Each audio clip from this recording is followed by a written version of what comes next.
Types of റിസർച്ചിനെ കുറിച്ച് വളരെ വിശദമായി കഴിഞ്ഞ വീഡിയോയിൽ പറയുകയുണ്ടായി. ഈ വീഡിയോയിൽ നമ്മൾ പറയുന്നത് സർവേ റിസർച്ചിനെ കുറിച്ചാണ്. സർവേ റിസർച്ച് ഒരു ജനസംഖ്യയിൽ നിന്നോ അല്ലെങ്കിൽ ആ ജനസംഖ്യയുടെ സാമ്പിളിൽ നിന്നോ നേരിട്ട് ഡാറ്റ ശേഖരിക്കുന്ന ഒരു ഗവേഷണ രീതിയാണ് സർവേ ഗവേഷണം എന്ന് പറയുന്നത്. വ്യക്തികളിൽ നിന്നോ അല്ലെങ്കിൽ ഗ്രൂപ്പുകളിൽ നിന്നോ ഘടനാപരമായ ചോദ്യങ്ങളിലൂടെ ഡാറ്റ ശേഖരിക്കുന്ന ഒരു രീതിയാണ് ഈ സർവേ റിസർച്ച് എന്ന് പറയുന്നത്. ഇതിലൂടെ ആളുകളുടെ അഭിപ്രായങ്ങൾ, മനോഭാവങ്ങൾ, പെരുമാറ്റങ്ങൾ, സ്വഭാവ സവിശേഷതകൾ എന്നീ വിവരങ്ങൾ ശേഖരിക്കാൻ സാധിക്കും. ഡാറ്റ ശേഖരിക്കുന്നതിനും പട്ടികപ്പെടുത്തുന്നതിനും വിദഗ്ധവും ഭാവനാത്മകവുമായ ആസൂത്രണവും സൂക്ഷ്മമായ വിശകലനവും യുക്തിസഹമായ വ്യാഖ്യാനവും ആവശ്യമാണ്. സോഷ്യൽ സയൻസ്, അതേപോലെ കൊമേഴ്സ്, അതേപോലെ പബ്ലിക് പോളിസി തുടങ്ങിയ ഡിസിപ്ലിനുകളിൽ വ്യാപകമായി ഉപയോഗിക്കുന്ന ഒരു ഗവേഷണ രീതിയാണ് സർവേ എന്ന് പറയുന്നത്. എന്താണ് സർവേ എന്ന് നമുക്ക് മനസ്സിലായി. ഇനി അതിനെക്കുറിച്ചുള്ള 1-2 ഡെഫിനിഷൻ കൂടി പറയാം. Definitions of survey research. Mark Abraham survey നിർവചിക്കുന്നത് വ്യക്തികളുടെയോ ഗ്രൂപ്പുകളുടെയോ സാമ്പിളിൽ നിന്ന് വിവരങ്ങൾ ശേഖരിക്കുന്നതിന് ഘടനാപരമായ ചോദ്യങ്ങളോ അഭിമുഖങ്ങളോ ഉപയോഗിച്ച് ഡാറ്റ ശേഖരിക്കുന്നതിൻ്റെ വ്യവസ്ഥാപിത രീതിയാണ് സർവേ ഗവേഷണം. മനോഭാവം, പെരുമാറ്റം, അഭിപ്രായങ്ങൾ എന്നിവ പഠിക്കാൻ സാമൂഹ്യ ശാസ്ത്ര ഗവേഷണത്തിൽ ഇത് സാധാരണയായിട്ട് ഉപയോഗിക്കുന്നു എന്നാണ് മാർക്ക് എബ്രഹാം പറയുന്നത്. ഹെർമൻ എൻ മോയ്സ് പറയുന്നത് മുൻകൂട്ടി നിശ്ചയിച്ചിട്ടുള്ള ഒരു കൂട്ടം ചോദ്യങ്ങളോ ഉപകരണങ്ങളോ ഉപയോഗിച്ച് നിർവചിക്കപ്പെട്ട വ്യക്തികളിൽ നിന്നോ സ്ഥാപനങ്ങളിൽ നിന്നോ വ്യവസ്ഥാപിതമായി വിവരങ്ങൾ ശേഖരിക്കുന്ന പ്രക്രിയയാണ് സർവേ ഗവേഷണം എന്ന് പറയുന്നത്.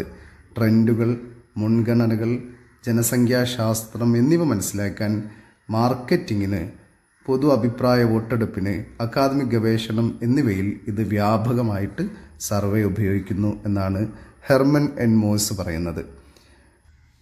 ഇനി നമ്മൾ നോക്കുന്നത് ദ ക്യാരക്ടറിസ്റ്റിക്സ് ഓഫ് സർവേ, സർവേയുടെ സവിശേഷതകളാണ്.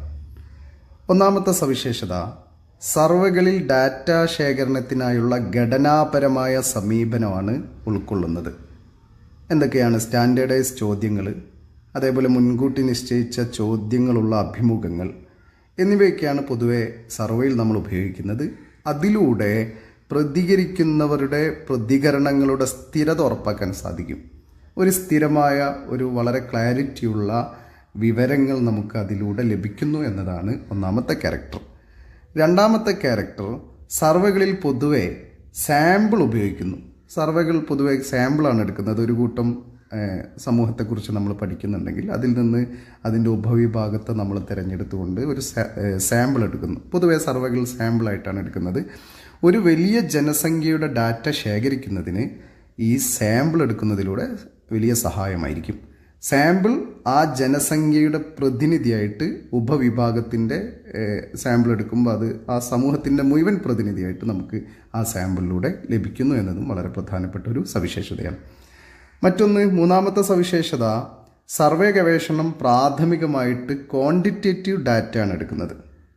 ക്വാണ്ടിറ്റേറ്റീവ് ഡാറ്റ എടുക്കുന്നതിലൂടെ, ഇപ്പോൾ സർവേക്ക് പോയാൽ നമുക്കറിയാം, ഇവിടെ ഒരു വീട്ടിൽ സർവേക്ക് പോവുകയാണെങ്കിൽ ഈ വീട്ടിൽ എത്ര ആളുകളുണ്ട്, എത്ര സ്ത്രീകളുണ്ട്, എത്ര പുരുഷന്മാരുണ്ട്, എത്ര മറ്റു വിഭാഗങ്ങളുണ്ട് എന്നൊക്കെ നമ്മൾ തൊഴിൽ ചെയ്യുന്നവരെത്രയുണ്ട്, പഠിക്കുന്നവരെത്രയുണ്ട്, അങ്ങനെയൊക്കെ നമ്മൾ സ്ഥിതിവിവര കണക്കൊക്കെ നമ്മൾ ചോദിച്ചറിയുന്നു. അങ്ങനെ ഇത് ഗവേഷകർക്ക് നിഗമനങ്ങളിൽ എത്തിച്ചേരാനും ഡാറ്റയെ അടിസ്ഥാനമാക്കി അനുമാനങ്ങളിൽ എത്തിച്ചേരാനും ഒക്കെ സാധിക്കും. വിവരം കിട്ടുന്നതിലൂടെ, ഒരു സ്ഥിതിവിവര കണക്ക് കിട്ടുന്നതിലൂടെ അങ്ങനെ ക്വാണ്ടിറ്റേറ്റീവ് ആയിട്ടുള്ള ഡാറ്റ ഇതിലൂടെ കിട്ടുന്നു എന്നതും സർവേയുടെ മറ്റൊരു സവിശേഷതയാണ്. നാലാമത്തെ സവിശേഷത, സർവേകൾ വസ്തുനിഷ്ഠമായ വിവരങ്ങൾ ശേഖരിക്കാൻ ലക്ഷ്യമിടുന്നു. നമുക്കൊരു, ഇപ്പോൾ ഗവേഷകനൊരു ഏതെങ്കിലും പക്ഷപാതിത്വം ഉണ്ടെങ്കിൽ തന്നെ ആ പക്ഷപാതിത്വത്തിനനുസരിച്ചായിരിക്കില്ല കിട്ടുന്ന വിവരം. നമ്മളൊരു സർവേക്ക് പോകുന്നു, ആ സർവേയിൽ നിന്ന് നമ്മൾ ചോദ്യം ചോദിക്കുന്നു, അവർ തരുന്ന വിവരം ഉണ്ടാകുന്നു.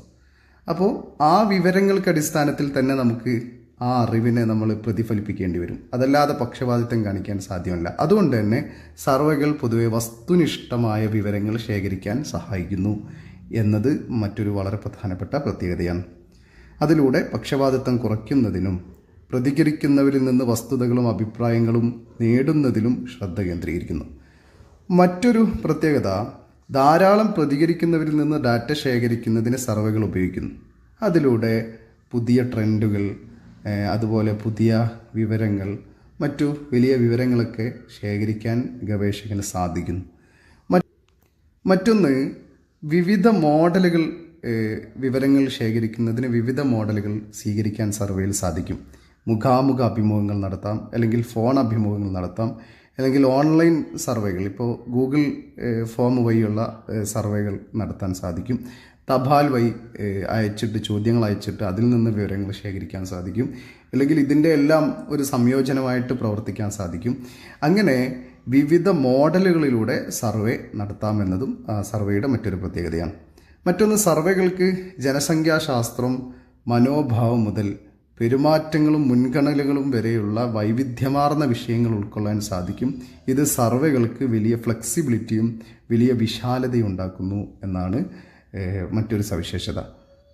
ഇനി നമ്മൾ നോക്കുന്നത് steps involve in A survey. ഒരു സർവേ ചെയ്യുമ്പോൾ ഉണ്ടാകുന്ന ഘട്ടങ്ങളാണ്. ഒരു സർവേ നിങ്ങൾ ചെയ്യാൻ പോവുകയാണെങ്കിൽ അതിനെന്തൊക്കെ ഘട്ടമാണ് ഉണ്ടാവേണ്ടത്, എങ്ങനെയാണ് ആ സർവേ നടത്തേണ്ടത് എന്നാണ് ഇനി നമ്മൾ നോക്കുന്നത്. നമ്മൾ ഗവേഷണത്തിൻ്റെ ഘട്ടങ്ങൾ നോക്കിയതുപോലെ തന്നെയാണ് സർവേയുടെ ഘട്ടങ്ങളും അങ്ങനെ തന്നെയാണ്. ഒന്നാമത്തെ ഘട്ടം എന്താണ്? Selection of the problem.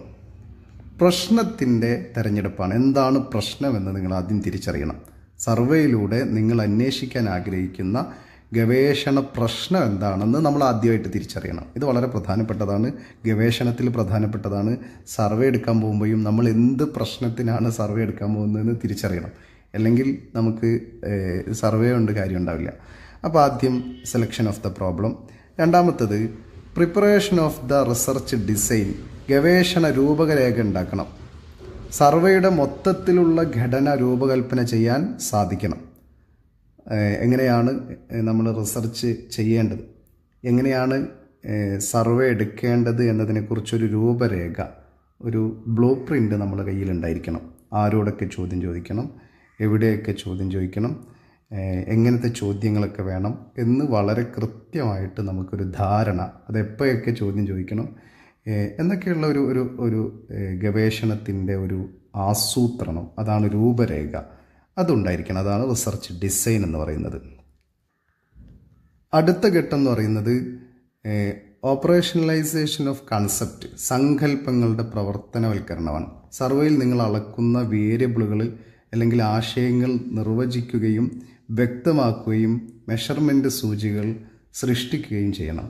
വളരെ കൃത്യമായിട്ട് നമ്മൾ ആശയം മുന്നോട്ട് വെക്കണം. സർവേ എടുക്കാൻ പോകുന്നതിന് മുമ്പ് ഞങ്ങൾ സർവേ എടുക്കുന്നത് ഇന്ന കാര്യങ്ങൾക്കാണ്, ഇന്ന പ്രശ്നത്തെക്കുറിച്ച് പഠിക്കുകയാണ് എന്ന ആശയത്തെ വളരെ കൃത്യമായിട്ട് മെൻഷൻ ചെയ്യണം.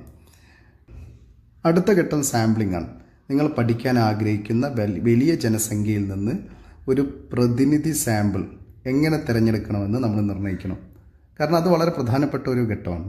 കാരണം സാമ്പിൾ എടുക്കുക എന്ന് പറഞ്ഞാൽ ഒരു ജനസംഖ്യയുടെ മുഴുവൻ വിവരങ്ങളും കിട്ടണമെങ്കിൽ അതിൻ്റെ എല്ലാ വശത്തെയും ഉൾക്കൊള്ളുന്ന ആളുകളെ നമ്മൾ സെലക്ട് ചെയ്യണം. അതിന് പല രീതിയിൽ സെലക്ട് ഉണ്ട്. നമ്മൾ സാമ്പിളിങ് പഠിക്കുമ്പോൾ വളരെ വിശദമായി പറയാം. എങ്കിലും നമ്മളിവിടെ മനസ്സിലാക്കേണ്ടത് ഒരു വലിയ ജനസമൂഹത്തെ, 1000 ആളുള്ള ഒരു ജനസമൂഹത്തെയാണ് നമ്മൾ പഠിക്കുന്നതെങ്കിൽ അതിൽ നിന്ന് ഒരു 50 ആളെയാണ് നമ്മൾ സാമ്പിളിന് എടുക്കുന്നതെങ്കിൽ ഈ 50 ആളും ഈ 1000 ആളുടെ വിവരങ്ങൾ കിട്ടാവുന്ന പ്രതിനിധിയായിട്ട് നമ്മൾ അവരെ തിരഞ്ഞെടുക്കണം. അത് വളരെ സൂക്ഷ്മമായിട്ട് ചെയ്യേണ്ട കാര്യമാണ്. അടുത്ത ഘട്ടം എന്ന് പറയുന്നത് construction of data collection tools. Data collection ടൂളുകളുടെ നിർമ്മാണമാണ്. ചോദ്യാവലികൾ അല്ലെങ്കിൽ ഇൻ്റർവ്യൂ സ്ക്രിപ്റ്റുകൾ പോലുള്ള സർവേ ഉപകരണങ്ങൾ ഉണ്ടാക്കുക, ചോദ്യങ്ങൾ ഉണ്ടാക്കുക, വളരെ വ്യക്തമായിട്ട് വളരെ കൃത്യമായ ചോദ്യങ്ങൾ നിർമ്മിക്കുക. എങ്ങനെയുള്ള ചോദ്യങ്ങളാണ് വേണ്ടത്, ആരോടൊക്കെയാണ് ഇൻ്റർവ്യൂ ചെയ്യേണ്ടതെന്നൊക്കെ ആ ചോദ്യങ്ങൾ എങ്ങനെയായിരിക്കണം എന്നൊക്കെ വളരെ കൃത്യമായിട്ട് നിർമ്മിക്കുക എന്നുള്ളതാണ് അടുത്ത ഘട്ടം. മറ്റൊരു ഘട്ടം എന്ന് പറയുന്നത് field work and data collection. ഇനി നമ്മൾ മണ്ണിലേക്ക് ഇറങ്ങുക, ആളുകളിലേക്ക് ഇറങ്ങുക, ഡാറ്റ ശേഖരിക്കാൻ വേണ്ടി നമ്മൾ ഉദ്ദേശിക്കുന്ന ജനവിഭാഗത്തിലേക്ക് ഇറങ്ങണം. അതാണ് ഫീൽഡ് വർക്കുകൾ എന്ന് പറയുന്നത്. എന്നിട്ട് ഡാറ്റ ശേഖരിക്കുക. തെരഞ്ഞെടുത്ത സാമ്പിളിലേക്ക് അഭിമുഖങ്ങൾക്കോ ചോദ്യാവലികളുമായിട്ടോ നമ്മൾ എന്ത് ചെയ്യും, പോകുന്നു, അവരിൽ നിന്ന് പ്രതികരണങ്ങൾ എടുക്കുന്നു. മറ്റൊന്ന് processing of data and tabulation. ഡാറ്റയുടെയും ടാബുലേഷൻ്റെയും പ്രോസസ്സിംഗ് ആണ്.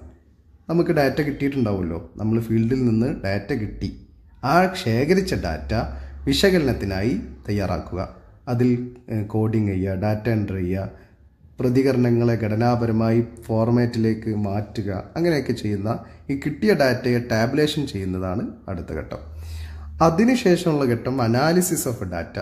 കിട്ടിയ ഡാറ്റയെ നമ്മൾ വളരെ ഘടനാപരമായിട്ട് പ്രോസസ്സ് ചെയ്യപ്പെട്ട് ടാബുലേറ്റ് ചെയ്യപ്പെട്ട ഈ ഡാറ്റ, ടാബുലേഷൻ കഴിഞ്ഞ് പ്രോസസ്സിങ് നടത്തിയ ഡാറ്റയെ നമ്മൾ എന്ത് ചെയ്യുക, വിശകലനം ചെയ്യുക. ഗവേഷണ ചോദ്യങ്ങൾക്ക് ഉത്തരം നൽകുന്നതിനും അർത്ഥവത്തായ ഉൾക്കാഴ്ചകൾ നേടുന്നതിനും ഉചിതമായ സ്റ്റാറ്റിസ്റ്റിക്കൽ ടെക്നിക്കുകൾ ഉപയോഗിച്ചുകൊണ്ട് ഡാറ്റയെ നമ്മൾ എന്ത് ചെയ്യുക, വിശകലനം ചെയ്യുക എന്നുള്ള, അനാലിസ് ചെയ്യുക എന്നുള്ളതാണ് അടുത്ത ഘട്ടം. അതിനുശേഷം അവസാന ഘട്ടമാണ് അതിനെ റിപ്പോർട്ട് ചെയ്യലാണ്. ചാർട്ടുകളും ടേബിളുകളും പോലുള്ള വിഷ്വൽ എയ്ഡുകളും ഉൾപ്പെടെ ഒരു റിപ്പോർട്ടിൽ സർവേ കണ്ടെത്തലുകൾ സമഗ്രമായി അവതരിപ്പിക്കുകയും ആ ഗവേഷണത്തിൻ്റെ റിസൾട്ടിൻ്റെ പ്രത്യാഘാതങ്ങൾ ചർച്ച ചെയ്യുകയും വളരെ വിശദമായി ഈ ഗവേഷണത്തെക്കുറിച്ച് രേഖപ്പെടുത്തുന്നതിനെയാണ്, റെക്കോർഡ് ചെയ്യുന്നതിനെയാണ് റിപ്പോർട്ട് ചെയ്യുക എന്ന് പറയുന്നത്. ഇത്രയുമാണ് സർവേയുടെ ഘട്ടങ്ങൾ എന്ന് പറയുന്നത്. ഇനി നമ്മൾ നോക്കുന്നത് ടൈപ്സ് ഓഫ് സർവേ. വിവിധ തരം സർവേകളുണ്ട്. General and specific survey, regular and ad hoc survey, preliminary and final survey, census and sample survey. നമുക്ക് ഓരോന്ന് നോക്കാം. General and specific survey. എന്താണ് ജനറൽ സർവേ എന്ന് പറഞ്ഞാൽ? പൊതുവായ സർവേ. നിർദ്ദിഷ്ട വിശദാംശങ്ങളിലേക്ക് കടക്കാതെ ഒരു ജനസംഖ്യയെക്കുറിച്ചോ വിഷയത്തെക്കുറിച്ചോ വിശാലമായ വിവരങ്ങൾ ശേഖരിക്കാൻ ലക്ഷ്യമിടുന്നതാണ് പൊതുവായ ജനറലായ സർവേ എന്ന് പറയുന്നത്. നിർദ്ദിഷ്ട വിശദാംശങ്ങളിലേക്ക് കടക്കാതെ ഏതെങ്കിലും ഒരു സ്പെസിഫിക് വിഷയം അല്ലാതെ ഒരു ജനസംഖ്യയെക്കുറിച്ചുള്ള വളരെ വിശാലമായ വിവരങ്ങൾ ശേഖരിക്കുന്ന സർവേയെക്കുറിച്ചാണ് ജനറൽ സർവേ എന്ന് പറയുന്നത്. സ്പെസിഫിക് വിഷയത്തെക്കുറിച്ചല്ല, ആ സമൂഹത്തിൻ്റെ പൊതുവായ വിഷയങ്ങളെക്കുറിച്ചൊക്കെ നമ്മൾ പഠിക്കുന്നതിന് വേണ്ടി എടുക്കുന്ന സർവേയെക്കുറിച്ചാണ് ജനറൽ സർവേ എന്ന് പറയുന്നത്. ഇപ്പോൾ മറ്റൊന്ന് സ്പെസിഫിക് സർവേ ആണ്. സ്പെസിഫിക് സർവേ എന്ന് പറയുന്നത് എന്തെങ്കിലും സ്പെസിഫിക് ആയ വിഷയത്തെ, എന്തെങ്കിലും പ്രത്യേക വിഷയത്തെക്കുറിച്ച്, ഒരു ജനസമൂഹത്തിൻ്റെ എന്തെങ്കിലും ഒരു സ്പെസിഫിക് ആയ വിഷയത്തെക്കുറിച്ച് നമ്മൾ നടത്തുന്ന സർവേയെക്കുറിച്ചാണ് സ്പെസിഫിക് സർവേ എന്ന് പറയുന്നത്. ആ സമൂഹത്തിൻ്റെ, ഇപ്പോൾ നമ്മൾ ഉദാഹരണം വോട്ടിംഗ് ബിഹേവിയറെ കുറിച്ച് മാത്രം സർവേ എടുക്കാം. അത് വോട്ടിംഗ് ബിഹേവിയറെ കുറിച്ച് മാത്രമുള്ള സർവേ, അതൊക്കെയാണ് സ്പെസിഫിക് എന്ന് പറയുന്നത്. അതാണ് സ്പെസിഫിക് സർവേ എന്ന് പറയുന്നത്. മറ്റൊന്ന് regular and ad hoc survey. Regular survey എന്ന് പറയുന്നത് സമയാസമയത്ത് ട്രെൻഡുകൾ ട്രാക്ക് ചെയ്യുന്നതിന് നിശ്ചിത ഇടവേളകളിൽ ഷെഡ്യൂൾ ചെയ്തതും ആവർത്തിച്ചുള്ളതുമായ അടിസ്ഥാനത്തിൽ നടത്തുന്ന സർവേകളാണ് റെഗുലർ സർവേ എന്ന് പറയുന്നത്. ഇപ്പോൾ എല്ലാ കൊല്ലവും നടത്തുന്ന സർവേ, അല്ലെങ്കിൽ 2 മാസം കൂടുമ്പോൾ നടത്തുന്ന സർവേ, അല്ലെങ്കിൽ മാസം കൂടുമ്പോൾ. ഇപ്പോൾ നിങ്ങളൊരു കോളേജിൽ വർക്ക് ചെയ്യുകയാണെങ്കിൽ ആ കോളേജിൽ കുട്ടികളുടെ പഠന നിലവാരത്തെക്കുറിച്ച് നിങ്ങൾ മാസം നടത്തുന്ന അവിടെ നടത്തുന്ന ഒരു സർവേ പരീക്ഷയ്ക്ക് ശേഷം നടത്തുകയാണെങ്കിൽ അതിനെന്തെന്ന് പറയുക, റെഗുലർ സർവേ എന്ന് പറയുക. അതേസമയത്ത് അഡ്ഹോക് സർവേ എന്ന് പറയുന്നത്, അഡ്ഹോക് സർവേകൾ പലപ്പോഴും അടിയന്തര ആവശ്യങ്ങൾക്ക് താൽക്കാലിക പരിഹാരം കണ്ടെത്തുന്നതിന് ദ്രുതഗതിയിൽ ഉത്തരങ്ങളോ ഡാറ്റയോ നൽകാനുള്ള അടിയന്തര ബോധത്തോടെയാണ് നടത്തുന്നത്. ഉയർന്നു വരുന്ന പ്രശ്നങ്ങൾ, നയമാറ്റങ്ങൾ അല്ലെങ്കിൽ അപ്രതീക്ഷിത സംഭവങ്ങൾ എന്നിവയ്ക്ക് പരിഹാരമായാണ് അഡ്ഹോക് സർവേ നടത്തുന്നത്. അഡ്ഹോക് സർവേ എല്ലാ മാസവും നടത്താനല്ല. ഇപ്പോൾ നമ്മുടെ മുന്നിൽ ഒരു പ്രശ്നം ഉണ്ടെങ്കിൽ ആ പ്രശ്നത്തിന് അടിയന്തരമായിട്ട് പരിഹാരം കാണണമെങ്കിൽ ഒരു സർവേ നടത്തുന്നതാണ് അഡ്ഹോക് സർവേ എന്ന് പറയുന്നത്. ഇനി നമ്മൾ നോക്കുന്നത് പ്രിലിമിനറി ആൻഡ് ഫൈനൽ സർവേ. എന്താണ് പ്രിലിമിനറി സർവേ എന്ന് പറയുന്നത്? പ്രാഥമിക സർവേ. കൂടുതൽ വലിയൊരു സർവേ നടത്തുന്നതിന് മുമ്പായിട്ട് നമ്മൾ വിവരങ്ങൾ ശേഖരിക്കുന്നതിന് നമ്മൾ നടത്തുന്ന ഒരു പൈലറ്റ് സർവേയാണ് പ്രിലിമിനറി സർവേ എന്ന് പറയുന്നത്. പ്രാഥമിക വിവരങ്ങൾ ശേഖരിക്കുക. ഒരു വലിയ സർവേ ആ ജനവിഭാഗത്തിനിടയിൽ നടക്കാനുണ്ടെങ്കിൽ അതിന് മുമ്പായിട്ട് നമ്മൾ അതുമായി ബന്ധപ്പെട്ട കുറച്ച് വിവരങ്ങൾ ആദ്യം തന്നെ ശേഖരിക്കുന്നതിനെയാണ് പ്രിലിമിനറി സർവേ എന്ന് പറയുന്നത്. ഒരു പൈലറ്റായിട്ട് വിവരങ്ങൾ ശേഖരിക്കുക. മറ്റൊന്ന് ഫൈനൽ സർവേ ആണ്. ഫൈനൽ സർവേ എന്ന് പറയുന്നത് ഒരു പ്രാഥമിക സർവേ കഴിഞ്ഞതിന് ശേഷം, ഈ പ്രിലിമിനറി സർവേ കഴിഞ്ഞതിന് ശേഷം കൂടുതൽ ആഴത്തിലുള്ളതും വളരെ വിപുലവുമായ ഡാറ്റ ശേഖരണത്തിന് വേണ്ടി വളരെ വിശദമായി നടത്തുന്ന വളരെ അവസാനമായിട്ട് ഫൈനലായിട്ട് നടത്തുന്ന ഒരു സർവേയാണ് ഫൈനൽ സർവേ എന്ന് പറയുന്നത്. മറ്റൊന്ന് സെൻസസ് ആൻഡ് സാമ്പിൾ സർവേ ആണ്. എന്താണ് സെൻസസ്? ചിലപ്പോൾ പരീക്ഷയ്ക്ക് സെൻസസ് മാത്രം ചോദിച്ചു കണ്ടിട്ടുണ്ട്. സെൻസസ് സർവേ എന്ന് പറയുന്നത് ഒരു മുഴുവൻ ജനവിഭാഗത്തിൽ നിന്നോ ഗ്രൂപ്പുകളിൽ നിന്നോ ഡാറ്റ ശേഖരിക്കുന്ന സർവേയാണ് സെൻസസ് എന്ന് പറയുന്നത്. ഇവിടെ ആരെയും ഒഴിവാക്കാതെ എല്ലാവരെയും ഉൾപ്പെടുത്തി ഡാറ്റ ശേഖരിക്കുന്നതാണ് സെൻസസ് എന്ന് പറയുന്നത്. നമ്മുടെ ഗവൺമെൻറ് 10 വർഷം കൂടുമ്പോൾ ഡാറ്റ ശേഖരിക്കാറുണ്ടല്ലോ. എല്ലാവരെയും, അതിൽ സാമ്പിൾ എടുക്കില്ല, എല്ലാവരോടും നടത്തുന്ന സർവേ. ഒരു ജനവിഭാഗത്തെ മുഴുവനായിട്ടും നിങ്ങൾ ഡാറ്റ ശേഖരിക്കുന്നുണ്ടെങ്കിൽ അതിനെ നമ്മൾ സെൻസസ് എന്ന് പറയും. അതിലാരെയും ഒഴിവാക്കില്ല, എല്ലാവരോടും ആ ചോദ്യങ്ങൾ, ഒരാളോട് ചോദിക്കുന്ന ചോദ്യം തന്നെയാണ് എല്ലാവരോടും ചോദിക്കും. അങ്ങനെയാണ് സെൻസസ് എന്ന് പറയുന്നത്. അതേസമയത്ത് സാമ്പിൾ എന്ന് പറഞ്ഞാൽ ജനസംഖ്യയുടെ തെരഞ്ഞെടുത്ത ഒരു വിഭാഗത്തിൽ നിന്നോ സാമ്പിളിൽ നിന്നോ ഡാറ്റ ശേഖരിക്കുന്നതാണ് സാമ്പിൾ സർവേ. അതേസമയം സാമ്പിളിൻ്റെ സവിശേഷതകളെ അടിസ്ഥാനമാക്കിയിട്ട് ഒരു ജനറലൈസേഷൻ ചെയ്യും. ഇപ്പോൾ ഞാൻ നേരത്തെ പറഞ്ഞ പോലെ 1000 ആളെ ഉള്ള ഒരു ജനസമൂഹത്തെക്കുറിച്ചുള്ള അവരുടെ പ്രശ്നങ്ങളാണ് നമ്മൾ പഠിക്കുന്നതെങ്കിൽ അതിൽ നിന്ന് 50 ആളെ എടുക്കുന്നുള്ളൂ. ആ 50 ആളുടെ ഡാറ്റ വെച്ചുകൊണ്ട് നമ്മൾ ജനറലൈസ് ചെയ്യുകയാണ് ചെയ്യുക. അതാണ് സാമ്പിൾ എന്ന് പറയുന്നത്. അപ്പോൾ ഇതാണ് ടൈപ്സ് ഓഫ് സർവേ എന്ന് പറയുന്നത്.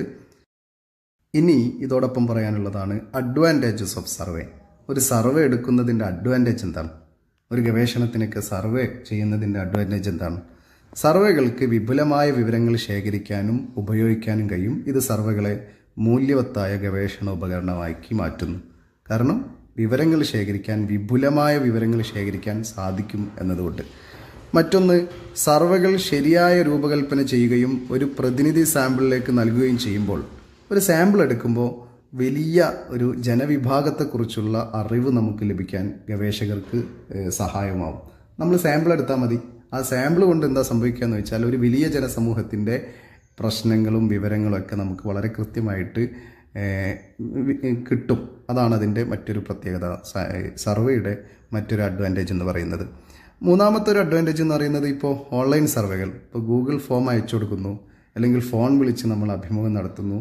ഇതൊക്കെ ഇങ്ങനെ ഡാറ്റ ശേഖരിക്കുമ്പോൾ എന്ത് സംഭവിക്കുന്നു വെച്ചാൽ കുറച്ചും കൂടി ഫ്ലെക്സിബിളും വളരെ വിശാലവുമായിട്ട് നമുക്ക് ഡാറ്റ ശേഖരിക്കാൻ സാധിക്കും. അതാണ് മറ്റൊരു പ്രത്യേകത, അങ്ങനെ ഫ്ലെക്സിബിലിറ്റി ഉണ്ടാവും എന്നത്.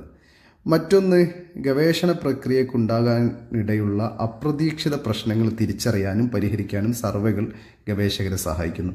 നമുക്ക് ഫീൽഡിലേക്ക് ഇറങ്ങുമ്പോഴാണ്, അല്ലെങ്കിൽ നമ്മൾ കമ്മ്യൂണിക്കേറ്റ് ചെയ്യുമ്പോഴാണ്, നമ്മൾ ചോദ്യങ്ങളുമായിട്ട് നമ്മൾ വിവരം ശേഖരിക്കുന്ന സമൂഹത്തോട് ചോദ്യങ്ങൾ നൽകുമ്പോഴാണ് നമുക്ക് ഗവേഷണത്തിലെ പ്രശ്നങ്ങൾ വളരെ കൃത്യമായിട്ട് മനസ്സിലാക്കാൻ സാധിക്കുന്നത്. അത് വളരെ പ്രധാനപ്പെട്ട ഒരു പോയിൻ്റാണ്. ഗവേഷണ പ്രക്രിയക്കിടെ ഉണ്ടാകാനിടയുള്ള അപ്രതീക്ഷിത പ്രശ്നങ്ങളെ കൂടി നമുക്ക് തിരിച്ചറിയാനും അത് പരിഹരിക്കാനുള്ള മാർഗങ്ങൾ കണ്ടെത്താനും സാധിക്കുക എന്നുള്ളത് മറ്റൊരു പ്രത്യേകതയാണ്. മറ്റൊന്ന്, പ്രതികരിക്കുന്നവരിൽ നിന്ന് അനുഭവപരമായ ഡാറ്റ ശേഖരിച്ച് അനുമാനങ്ങൾ പരിശോധിക്കുന്നതിനും സ്ഥിരീകരിക്കുന്നതിനും സർവേകൾ ഉപയോഗിക്കുന്നു. പ്രതികരിക്കുന്ന ആളുകളോട് നമ്മൾ ചോദിക്കുന്നല്ലോ, ആ ചോദ്യത്തിന് പ്രതികരിക്കുന്ന ആളുകൾ, ആ പ്രതികരിക്കുന്ന ആളുകളിൽ നിന്ന് അനുഭവപരമായ ഡാറ്റ ശേഖരിക്കുന്നു. അനുഭവപരമായ ഡാറ്റയാണല്ലോ നമുക്ക് കിട്ടുന്നത്. അങ്ങനെ അനുഭവപരമായ ഡാറ്റ കിട്ടുന്നതോടുകൂടി നമ്മുടെ അനുമാനങ്ങൾ, നമ്മുടെ ഹൈപ്പോത്തിസിസ് പരിശോധിക്കുന്നതിനും ഹൈപ്പോത്തിസിസിനെ സ്ഥിരീകരിക്കുന്നതിനും സർവേകൾ ഉപയോഗിക്കുന്നു എന്നത് ഗവേഷണത്തിലെ സർവേ ഉപയോഗിക്കുന്ന മറ്റൊരു നേട്ടമാണ്. ഇത്രയുമാണ് ഒരു സർവേ ഉപയോഗിക്കുന്നതിലൂടെ ഗവേഷകർക്ക് ലഭിക്കുന്ന അഡ്വാൻറ്റേജ് എന്ന് പറയുന്നത്. ഇനി ലിമിറ്റേഷൻസ് ഓഫ് സർവേ. സർവേയുടെ ലിമിറ്റേഷൻസ് എന്താണ്? ഒരു സർവേയുടെ വിജയം പ്രധാനമായും ആശ്രയിക്കുന്നത് പ്രതികരിക്കുന്നവരുടെ സന്നദ്ധയും സഹകരണത്തിൻ്റെയും അടിസ്ഥാനത്തിലാണ്. വ്യക്തികൾ താല്പര്യമില്ലാത്തവരോ സഹകരിക്കാത്തവരോ ആണെങ്കിൽ ഡാറ്റ ശേഖരണം വലിയ വെല്ലുവിളിയാണ്. നമ്മൾ ആളുകളോട് ഡാറ്റ ശേഖരിക്കാൻ വേണ്ടി പോകുന്നു, അവർ നമ്മളോട് സഹകരിക്കുന്നില്ലെങ്കിൽ അതൊരു വെല്ലുവിളിയായിട്ട് മുന്നോട്ട് നിൽക്കും. മറ്റൊന്ന്, സർവേകൾ പ്രാഥമികമായി പങ്കെടുക്കുന്നവരിൽ നിന്നുള്ള വാക്കാലുള്ള പ്രതികരണങ്ങളെ ആശ്രയിച്ചിരിക്കുന്നു. ഇത് പക്ഷപാതിത്വം അല്ലെങ്കിൽ കൃത്യതയില്ലായ്മയ്ക്ക് വിധേയമാകാം. കാരണം പ്രതികരിക്കുന്നവർ മനഃപൂർവ്വം തെറ്റിച്ച് നമുക്ക് വിവരങ്ങൾ തരികയാണെങ്കിൽ ആ തെറ്റ് സർവേയിൽ പ്രതിഫലിച്ച് കാണും. ഇത് സർവേക്കുണ്ടാകുന്ന ഒരു ഡീമെറിറ്റാണ്. മറ്റൊന്ന് സാമ്പിൾ സർവേകൾ സാമ്പിൾ ഇററുകൾക്ക് വിധേയമാകാറുണ്ട്. മറ്റൊന്ന്, ഒരൊറ്റ സർവേയിൽ ശേഖരിക്കാവുന്ന വിവരങ്ങളുടെ അളവിന് പ്രായോഗിക പരിധിയുണ്ട്. വിപുലമായ സർവേകൾ സമയമെടുത്ത് ചെയ്യുകയാണെങ്കിൽ പ്രതികരിക്കുന്നവർക്ക് അതൊരു പ്രശ്നം ഉണ്ടാക്കും. അതുകൊണ്ട് തന്നെ നമ്മൾ കുറേ ചോദ്യങ്ങളുമായിട്ട് പോയി കഴിഞ്ഞാൽ സ്വാഭാവികമായിട്ടും അതിൻ്റേതായ പ്രശ്നം ഉണ്ടാക്കും. അത് ഒരു ഡീമെറിറ്റായിട്ടാണ് നമുക്ക് പറയാൻ സാധിക്കുന്നത്. മറ്റൊന്ന്, സർവേകൾ റിസോഴ്സ് ഇൻറ്റൻസീവ് ആയിരിക്കാം. ഡാറ്റ രൂപകൽപ്പന ചെയ്യുന്നതിനും നടത്തുന്നതിനും വിശകലനം ചെയ്യുന്നതിനും വലിയ സമയവും വലിയ അധ്വാനവും വലിയ സാമ്പത്തിക പ്രവർത്തനങ്ങളും ആവശ്യമായി വരും. ഇതൊരു ചെലവേറിയ പ്രവർത്തനമാവും. ഇതും ഡീമെറിറ്റായിട്ട് വരും. ഏതായാലും ഡാറ്റ ശേഖരണ രീതിയായി സർവേകൾ ഉപയോഗിക്കുമ്പോൾ ഗവേഷകർ ഈ പരിമിതിയെക്കുറിച്ച് കൃത്യമായിട്ട് തിരിച്ചറിയണം. ഈ ഡീമെറിറ്റ് തിരിച്ചറിഞ്ഞാൽ മാത്രമേ നമുക്ക് നല്ല സർവേകൾ നടത്താൻ കുറച്ചുകൂടി കാര്യക്ഷമമായി പ്രവർത്തിക്കാൻ സാധിക്കുകയുള്ളൂ. ഈ ഒരു ഡീമെറിറ്റ് കൂടി സർവേക്കുണ്ട് എന്ന് നമ്മൾ മനസ്സിലാക്കുക. ഇത്രയാണ് സർവേയെക്കുറിച്ച് നമുക്ക് നോക്കാനുള്ളത്. സർവേ വളരെ പ്രധാനപ്പെട്ട ഭാഗമാണ്. പരീക്ഷയ്ക്ക് പലപ്പോഴായിട്ട് ചോദ്യം വന്ന ഭാഗമാണ്. ടൈപ്സ് ഓഫ് സർവേ ചോദിച്ചിട്ടുണ്ട്, സർവേ ചെയ്യുന്നതിൻ്റെ സ്റ്റെപ്സ് ചോദിച്ചിട്ടുണ്ട്, അതുപോലെ സർവേ എന്താണെന്ന് തന്നെ വളരെ വിശദമായി തന്നെ ചോദ്യം വന്നിട്ടുണ്ട്, വലിയ ചോദ്യം വന്നിട്ടുണ്ട്. അങ്ങനെ സർവേയുടെ ഡീമെറിറ്റും ഒക്കെ ചോദിച്ചിട്ടുണ്ട്. ഇത് വളരെ പ്രധാനപ്പെട്ട ഭാഗമാണ്. അതേപോലെ സെൻസസ് എന്താണെന്ന് മാത്രം ഒരു ചെറിയ മാർക്കിനുള്ള ചോദ്യം ചോദിച്ചിട്ടുണ്ട്. അപ്പോൾ ഈ ഭാഗം വളരെ പ്രധാനപ്പെട്ടതാണ്, ശ്രദ്ധിക്കുക.